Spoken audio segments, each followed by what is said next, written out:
Coucou mes loulous, j'espère que vous allez bien. Ça fait très longtemps qu'on ne s'est pas vu. Et autant je vais vous dire que je suis désolée de ne pas avoir été là, autant d'un autre côté, j'arrête de culpabiliser par rapport à ça. Euh, Parce qu'en fait, c'était un mal nécessaire. C'était un temps dont j'avais besoin.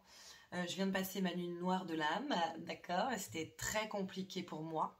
Donc je n'étais pas du tout en capacité d'être là pour vous. Et en fait, ça fait un peu partie du processus, hein, la nuit noire de l'âme.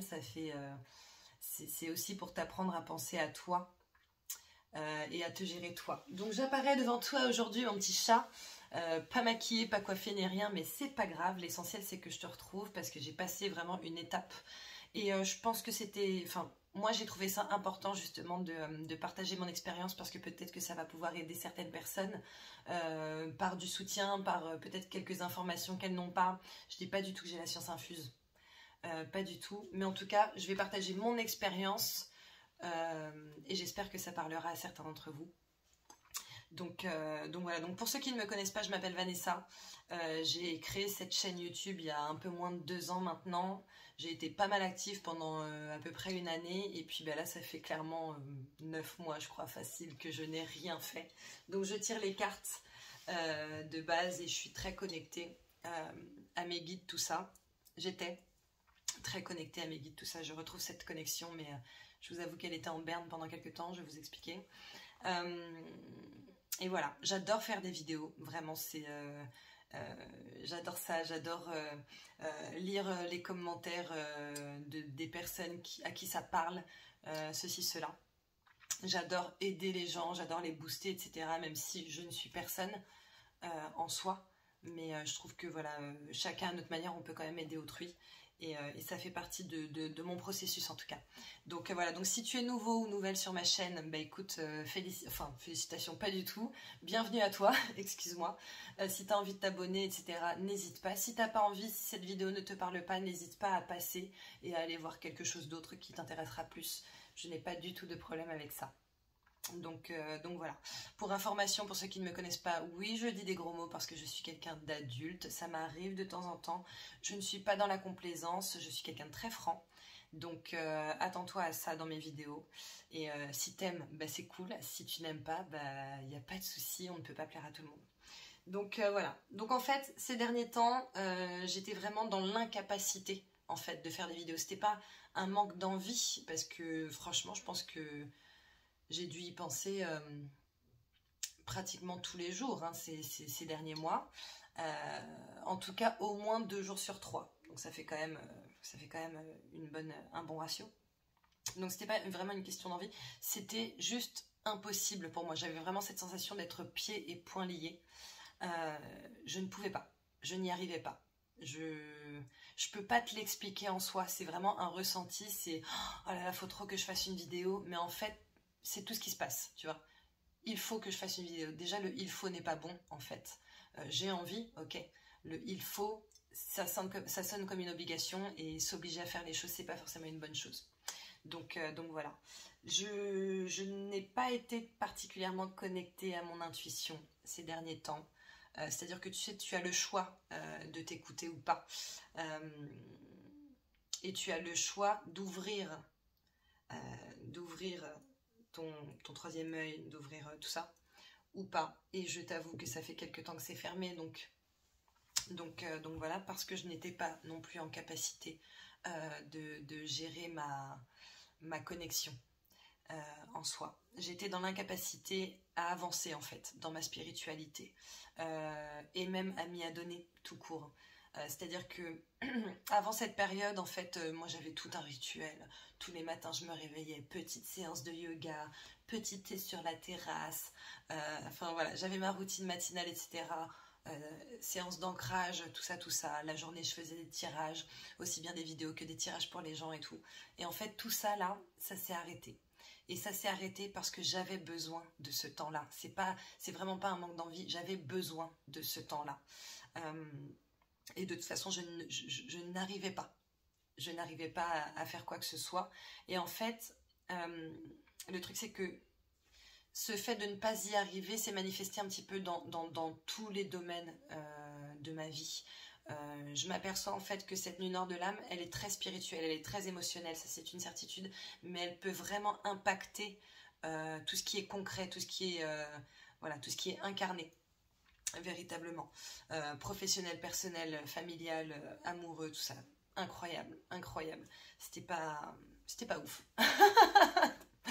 C'était vraiment pas ouf. J'avais un manque de motivation extrême et une fatigue extrême. Je le suis toujours là, hein, je suis toujours fatiguée, mais une fatigue que je n'ai jamais connue jusqu'ici en fait. Jamais. Donc voilà. Donc en fait le truc c'est que je voulais pas faire de vidéos pour faire des vidéos. J'aurais pu faire la mytho, salut mes loulous, comment ça va, voilà, faire des tirages. Mais en soi j'avais peur de vous envoyer entre guillemets de la merde. Voilà, premier gros mot, je crois. Je n'avais pas du tout envie en fait de vous envoyer de fausses informations parce que justement je sais que je suis pas alignée. Je n'avais pas envie de prendre le risque d'envoyer des vidéos qui n'étaient pas justes en fait, aussi bien pour moi que pour vous. Donc j'ai pris le parti de mettre tout ça de côté le temps qu'il fallait. Donc voilà. Alors pour moi, hein, ma définition de la nuit nord de l'âme, c'est une période de dépression spirituelle qui peut derrière impacter ton physique, ton mental, voilà.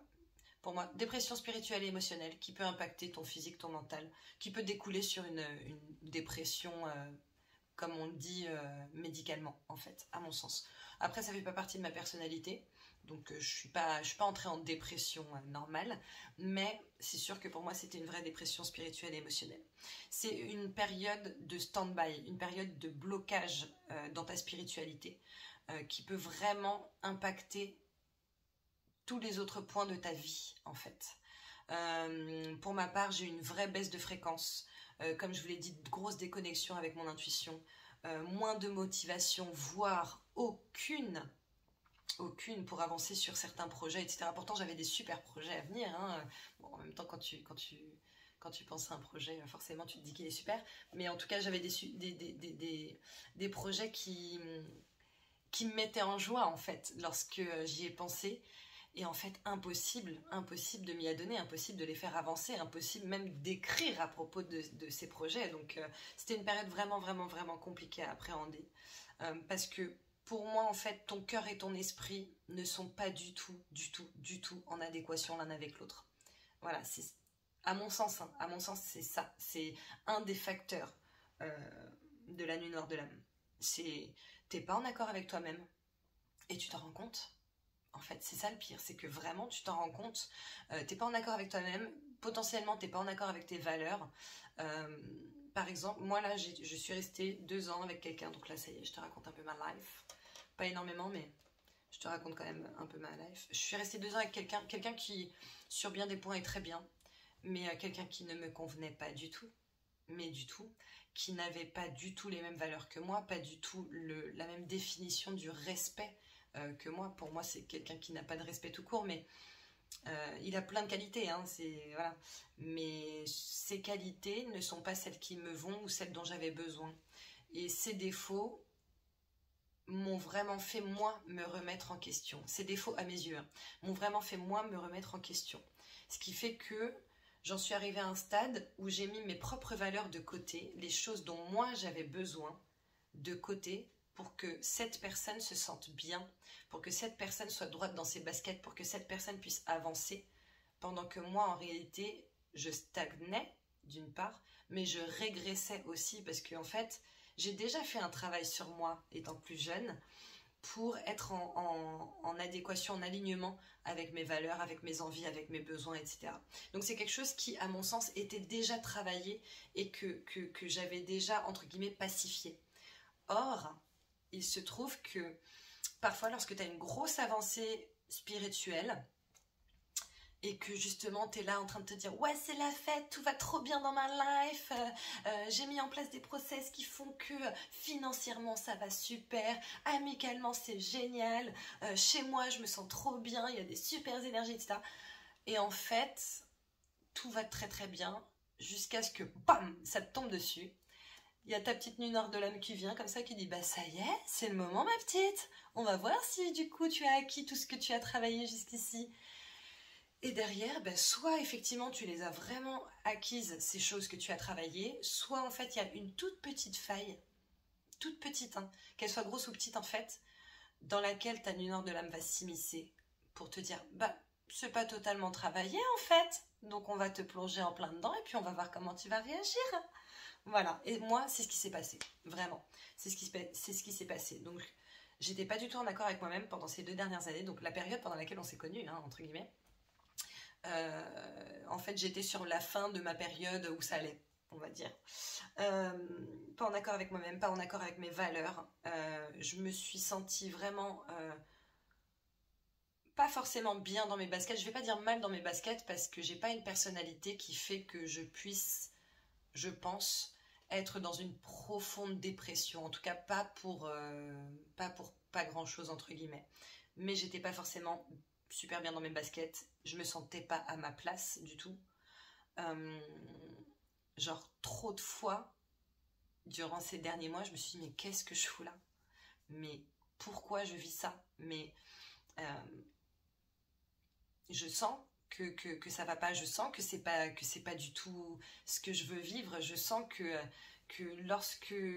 lorsque la personne avec qui je suis fait encore une fois quelque chose qui ne me plaît pas alors que je lui ai expliqué calmement je ne sais combien de fois, je sens qu'il y a un putain de problème, tu vois. Je sens que, bah non, tu devrais pas être là parce que ça, tu devrais déjà l'avoir pacifié, tu devrais déjà l'avoir passé comme période. Mais tu restes là. Tu restes là et en fait, tu te remets en question, genre, ouais, mais c'est peut-être moi qui abuse. Ouais, mais peut-être qu'en fait, ce sont mes exigences qui sont trop hautes. Ouais, mais peut-être que, bah, en fait, mes valeurs n'en sont pas vraiment. Peut-être que mes valeurs, effectivement, ne sont pas celles de tout le monde. Alors ça, c'est une certitude, tes valeurs ne sont pas celles de tout le monde. Mais je pense qu'il y a assez de monde sur Terre pour que tu puisses trouver quelqu'un qui a à peu près les mêmes valeurs que toi. Tu vois. Et moi, c'était pas mon cas. Ça n'avait rien à voir. J'étais, enfin vraiment, mais les opposés. Enfin, je veux dire, il n'y a pas plus opposés que mon ex et moi là. C'est incroyable, incroyable. Et du coup, je l'ai vraiment, vraiment très mal vécu. J'étais extrêmement fatiguée parce qu'en plus de ça, c'est énergivore d'être tout le temps en train d'expliquer la même chose à certaines personnes. Tu vois, tu t'expliques gentiment, t'expliques calmement. Après, bah, tu t'énerves puisque tu vois que ça ne fonctionne pas. Tu te dis, bah, peut-être que là, ça va fonctionner. Et moi, je sais que effectivement, la personne avec qui j'étais, genre, ne comprenait pas tant que je pétais pas un câble. Sauf que, en fait, moi, je suis une ancienne grande nerveuse. Donc, j'ai fait un travail sur moi pour arrêter de péter des câbles. Pour, je ne sais combien d'années après, être obligée de péter un câble pour être entendue. Et être entendue pendant environ 12 minutes. Donc, encore une fois, c'est des épisodes qui m'ont fait régresser puisque j'avais travaillé sur ma nervosité pour être obligée, entre guillemets, hein, pour avoir en tout cas cette sensation d'être obligée de devoir la récupérer pour pouvoir être entendue, pour pouvoir être écoutée et entendue. Là, ça fait 2 ans que j'ai pas été ni écoutée ni entendue, hein, genre 99% du temps. Les informations sont passées. Tu sais, c'est comme si genre t'envoyais une information à quelqu'un et que la personne elle faisait Matrix. Du coup, l'info elle passe là, hop, et la personne elle est bien, mais toi non. Donc voilà, donc j'avais vraiment plus d'énergie pour grand chose. C'est-à-dire que j'ai été dans l'obligation, entre guillemets, je me suis mise moi-même dans l'obligation de ne faire que le strict minimum, même si j'ai énormément travaillé, hein, je ne te cache pas. Pour ceux qui me connaissent, tu sais que je fais du mariage aussi, l'organisation de la décoration. J'ai énormément travaillé, je n'avais vraiment pas beaucoup de temps. Sauf que avant, même lorsque j'avais beaucoup de travail, je réussissais à prendre du temps pour faire d'autres choses. Et là, ce n'était pas le cas. Ce n'était pas le cas du tout. Donc voilà, en fait pour moi la nuit noire de l'âme c'est une période de vraie conscientisation de ce qui ne va pas, sans pour autant réussir à se bouger pour changer les dites choses qui ne vont pas, tu vois. En fait c'est comme si tu étais dans l'obligation, ce qui au fond n'est pas le cas, hein, parce qu'en réalité tu as ton libre arbitre qui te permet d'avancer ou pas, de rester là où tu es, tu vois. Sauf que ça, c'est de l'autosabotage. Et l'autosabotage, je luttais contre ça avec de nombreuses personnes. Enfin, franchement, il y a tout un tas de personnes que j'ai eues en consultation, que j'ai boosté pour qu'elles arrêtent justement de s'auto-saboter. Donc j'espère que vous avez continué, pendant mon absence en tout cas. Mais voilà, c'est une période pendant laquelle tu te sens isolé, peut-être même pendant laquelle tu t'auto-isoles en fait. Tu donnes moins de nouvelles à tes amis, etc. Un peu comme une dépression normale, tu vois, mais tu sens que comme t'es pas forcément dans ton meilleur mood, ça va pas forcément être agréable pour tes amis, etc. Si tu es un minimum altruiste, tu te dis bah non, je vais pas leur infliger ça, tu vois. Alors qu'en réalité, tes amis sont aussi là pour les mauvais moments. Des amis qui ne sont là que pour les mauvais moments, par contre, ce sont des amis qui ne sont pas très sains, parce que ça veut dire qu'ils se nourrissent de tes mauvais moments. En revanche, des amis qui sont là quand les choses vont bien, à mon sens, des vrais amis sont également censés être là lorsque les choses ne vont pas. Donc voilà, maintenant, tu te sens isolé, et en fait, moi j'ai eu beau demander à mes guides, à mes anges, à mes gardiens, à ce que tu veux, à l'univers, tu l'appelles comme tu veux, de l'aide. En fait, j'ai compris qu'il n'y avait que moi qui pouvais m'aider en réalité. C'est-à-dire que, bien entendu, tes guides, ton univers, l'univers, vont te mettre des choses sur ta route pour que tu puisses avancer. Mais tu sens que c'est à toi de bouger. Tu sens qu'il n'y aura pas les petits miracles de la vie que tu avais pendant une certaine période et que tu auras certainement après cette période. Là, c'est le moment où toi, tu dois véritablement faire ce que tu as à faire, avancer là où tu dois aller, véritablement, te mettre en mouvement, pour te bouger le cul en fait, hein, clairement. Moi, je sais que par exemple, j'ai un fournisseur avec lequel je travaille, avec qui je m'entends bien, et avec qui, enfin, on s'entend bien, mais on n'avait jamais eu de conversation vraiment très profonde ou de conversation extrêmement personnelle, etc., etc.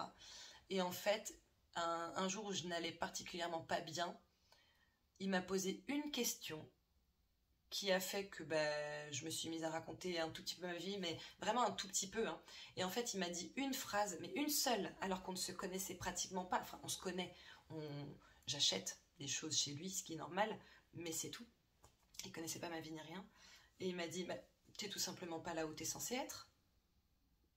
Comment tu le sais, on se connaît pas, enfin je veux dire...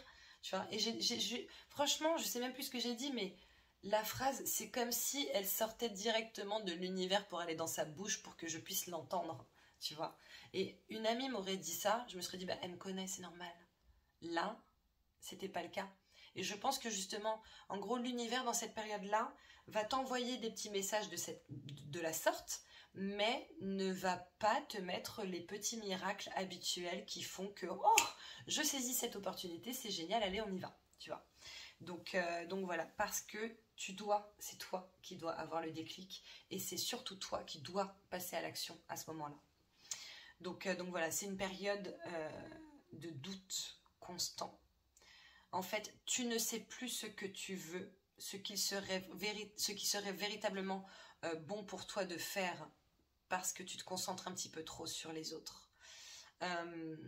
Par exemple, moi je sais que la spiritualité c'est une réelle partie de moi. C'est vraiment, ça fait partie de ma personne. Pour autant, j'ai réussi à m'auto-convaincre que c'était mieux pour vous que... pour toi, public. Pour toi, public. Non, pour vous, que je ne fasse rien. Et je le pense toujours sincèrement, c'est ça qui est ouf, hein, c'est que je pense que c'était mieux que je ne fasse rien puisque je n'étais pas en alignement. Toutefois, j'aurais pu malgré tout peut-être faire des petites choses, ne serait-ce que des petites publications Insta ou trucs comme ça, tu vois ce que je veux dire? Et en fait, non, je me suis dit, mais non, mais en fait, c'est pas pour moi, non, mais peut-être qu'en réalité, je leur raconte de la merde. Voilà. En fait, j'ai le syndrome de l'imposteur qui a fait son apparition comme ça, alors qu'à la base, je ne l'ai pas du tout, et qui m'a dit, attends, je vais rester avec toi quelques temps, d'accord? Voilà. Et en fait, non, je t'ai rien demandé, petit syndrome de l'imposteur. Donc voilà, là c'est vraiment une vidéo où je te partage mon expérience, hein. Le truc c'est que la nuit noire de l'âme t'oblige à faire face à toi-même, mais à ton vrai toi. Pas le toi que les autres connaissent, pas le toi que les autres pensent que tu es. Parce que t'as beaucoup ça aussi, des gens qui se disent, ah ouais, Vanessa elle est comme ça, elle est comme ci, elle est comme ça. En fait, tu me connais pas du tout. Donc voilà, mais tu es vraiment obligé de faire face à toi-même, à tes propres illusions, à tes vérités, à tes réelles aspirations. Et lorsque tu es face à tout ça, le truc c'est que tu as deux solutions seulement. C'est soit les affronter et avancer, ce que je fais maintenant, soit les fuir et rester coincé dans ta matrice, ce que j'ai fait pendant 9 mois. Voilà.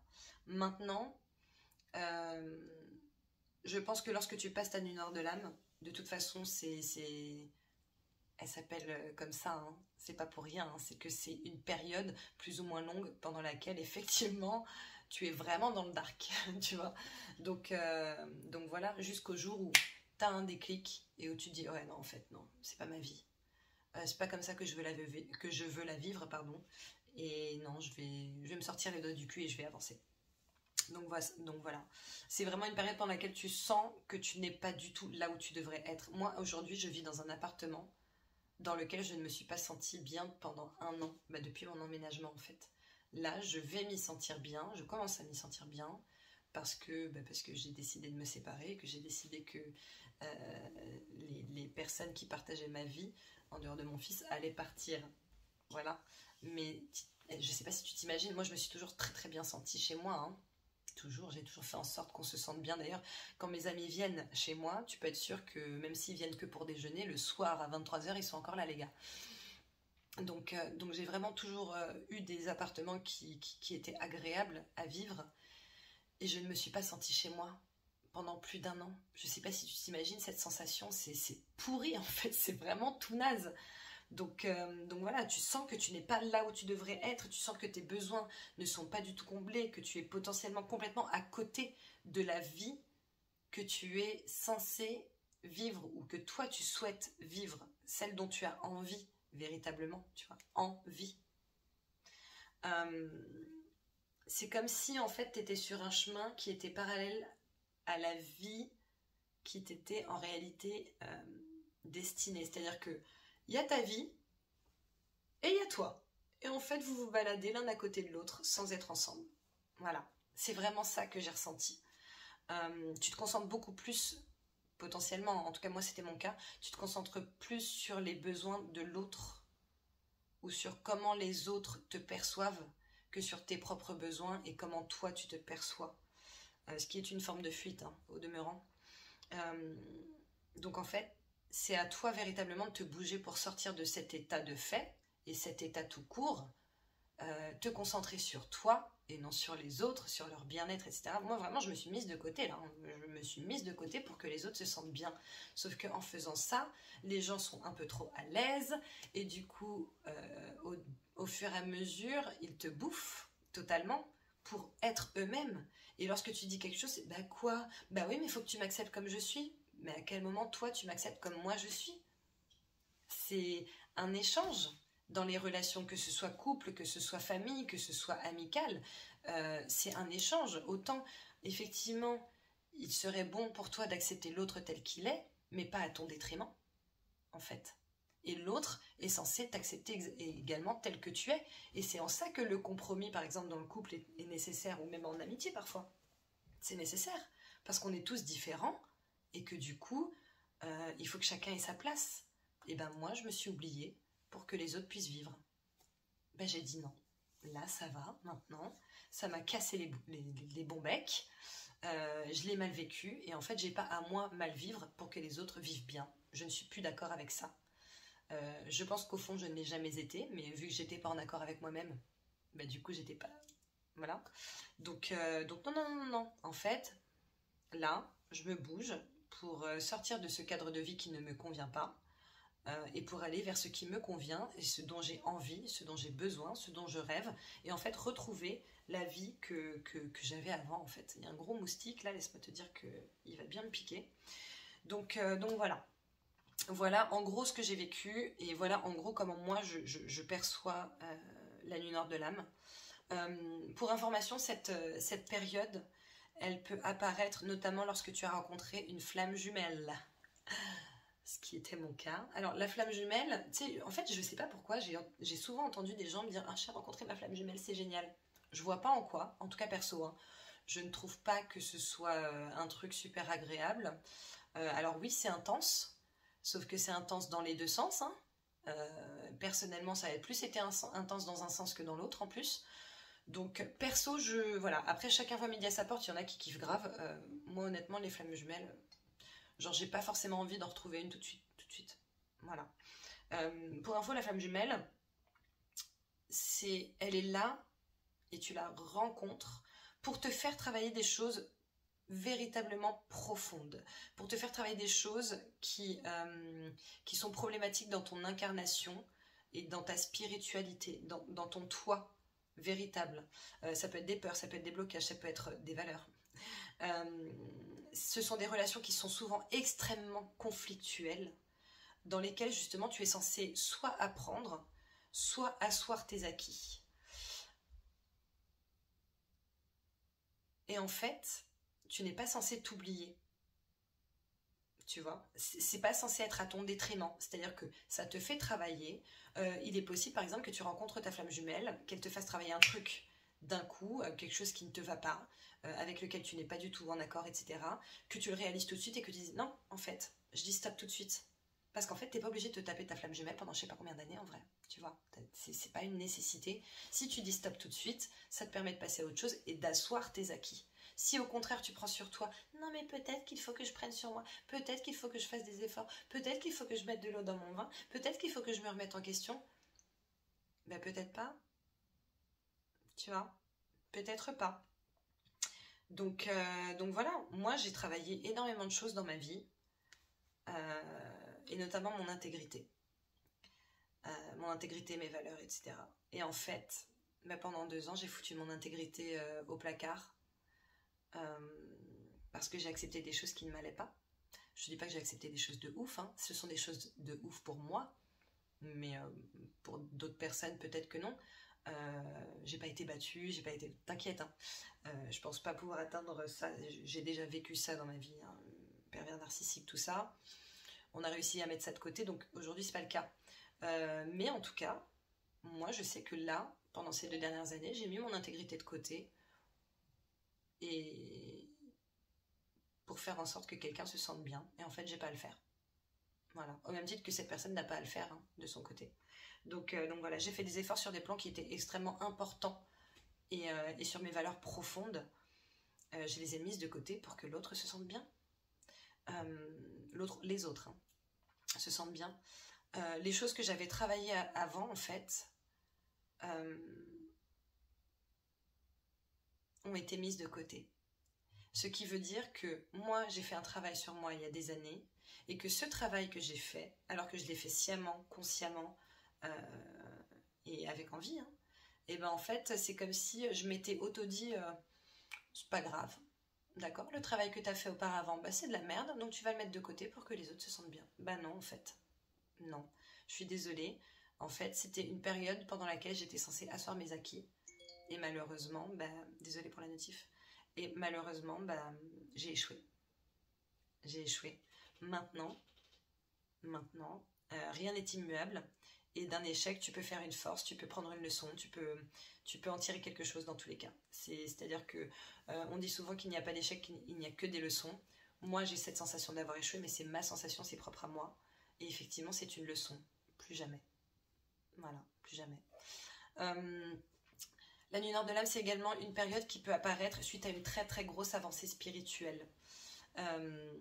Parce que justement tu as avancé et parce qu'en plus de ça tu demandes à avancer encore plus puisque tu es friand ou friande de cette avancée, de ces nouveaux acquis, et du coup parfois on te met ta nuit nord de l'âme à ce moment-là parce que faut que tu la traverses pour pouvoir de nouveau acquérir une avancée spirituelle. C'est une période qui peut apparaître aussi après avoir souhaité justement ardemment faire une avancée, une réelle avancée spirituelle et émotionnelle, pour avancer encore plus loin. La nuit nord de l'âme, elle te met face à ce qui n'a pas encore été, je dirais, totalement déblayé, même lorsque tu crois que ça l'a été. C'est une période à dépasser pour avancer spirituellement, psychologiquement, émotionnellement, potentiellement professionnellement, amicalement, etc., etc. C'est une période qui t'oblige à faire face à ton toi réel, tu vois, le profond. Pas, par exemple, moi, il y a la Vanessa que ma famille connaît ou pense connaître. Il y a la Vanessa que mes amis connaissent ou pensent connaître, bien qu'ils me connaissent plutôt bien. Il y a la Vanessa que je te montre. Mais en fait, on n'est pas tout lisse. Je suis pas tout le temps hey, salut, comment ça va? Je suis trop contente de vous voir. Ouais, je suis contente de faire des vidéos, mais je suis pas tout le temps joyeuse comme ça. Déjà, je serais fatigante pour tout le monde et je serais fatiguée. J'ai plein de périodes effectivement très très positives, mais j'ai aussi mes petits démons, j'ai aussi mes périodes de doute, j'ai aussi mes périodes de tristesse, etc. etc. Donc voilà, c'est vraiment une période qui t'oblige à faire face à ton toi réel, même lorsque tu penses que tu te connais, à qui tu es véritablement, et à t'accepter tel que tu es, à accepter tes parts lumineuses, mais également tes parts d'ombre, parce qu'elles font partie de toi. Il y a toujours l'ombre et la lumière. C'est un équilibre, c'est obligatoire. Et au final, à effectuer les changements nécessaires pour ton propre bien-être et pas celui des autres.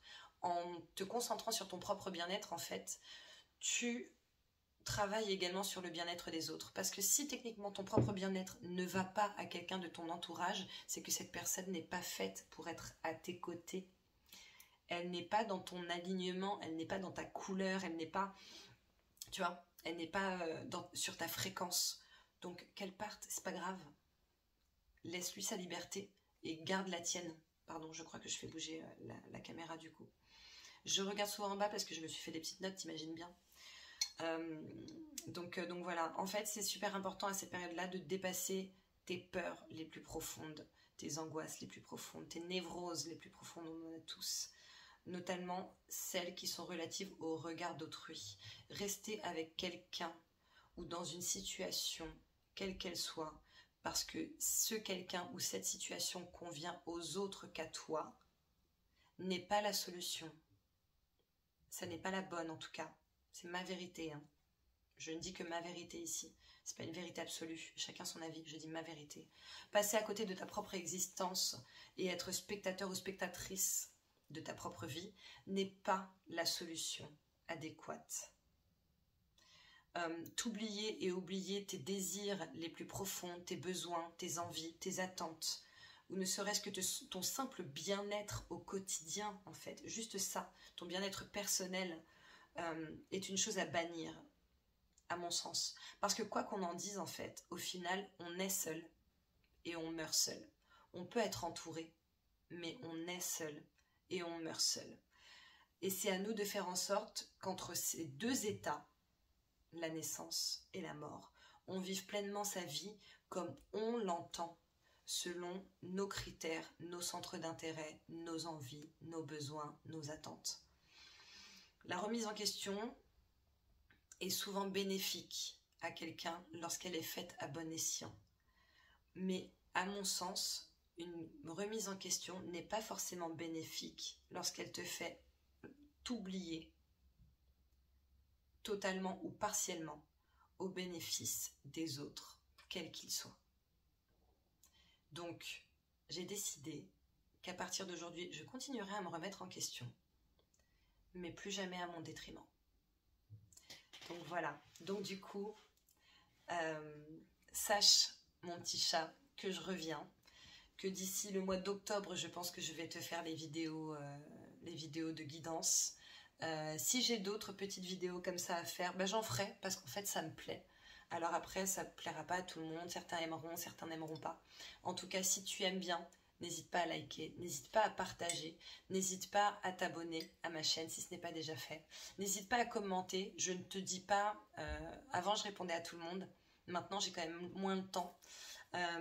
Donc je ne te promets pas de te répondre, en revanche je te promets de te lire. Donc voilà mon petit chat, je te fais plein de gros bisous.